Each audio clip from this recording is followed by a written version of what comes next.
Бүгінгі сабағымыз алгебралық бөлшек деп аталады. Біз бүгінге дейін білетініміз бір мүше және көп мүше болды.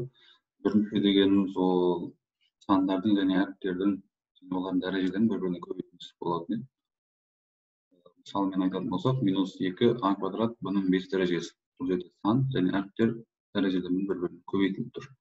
Ал енді сол бір мүшелерді бір-біріне қосқан кезде және азайтқан кезде онда бізде көп мүше шығады. Мысалы, x куб қосылған 0,12 y квадрат азайтылған 3/1 x y. Бұл көп мүшеге жатады екен. Bir мүшелер қосылып және екіншісінде азайтылып тұр. Ал бізде алгебралық бөлшек дегеніміз ол алымында және бөлімінде көп мүше болатын өрнектерді біз алгебралық бөлшек деп атаймыз. Алымында және бөлімде көп мүшелер болатын өрнектер алгебралық бөлшек болады. Мысалы мен айтатын болсақ, 4 қосылған b бөлінген -2 қосылған 11. Алымына қарайтын болсақ, 4 қосылған b ол көп мүше болады. Бөліміне қарайтын болсақ, -2 плюс 11 ол да көп мүше. Алымында және бөлімінде көп мүшелер. Тағы бір мысал қарастырсақ, 2x қосылған 6 азайтылған y. Бөлімінде x квадрат -8 плюс y. Алымында да бұл жерде де алымында да бөлімінде де көп мүше бар. Тағы мысал 14 плюс n квадрат бөлінген n квадрат -7. Бұл да көп мүше. Бұл да алгебралық бөлшек болады. Өйткені алымда да бөлімде де көп мүше болады. Ал енді тағы 7 -8 бөлінген 1/4 аб алгебралық бөлшектің а тең 7/2 б тең -10 болғандағы мәнін таппайды. Оны табу үшін аның орнына 7/2-ні қоямыз, бұның орнына -10-ны қоямыз. Сонда 7 -8 б бөлінген тең болады 7 көбейтілген 7/2 азайтылған 8 көбейтілген -10 бөлімінде 1/4 көбейтілген 7/2 көбейтілген -10. Енді ол да тең болады. 7 мен 7 бөлімдегі 7 қысқарады, 2 қалады. 2 қосылған -8 мен -10-ды көбейтсек, +80-ге айналады.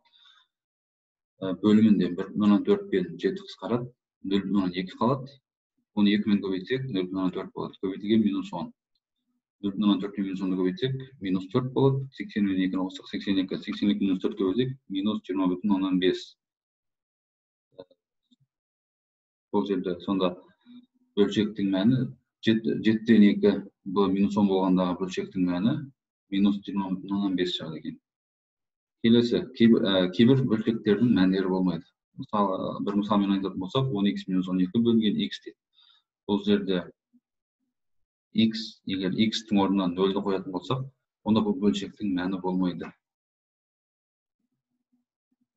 Өйткені санды 0-ге бөлуге болмайды.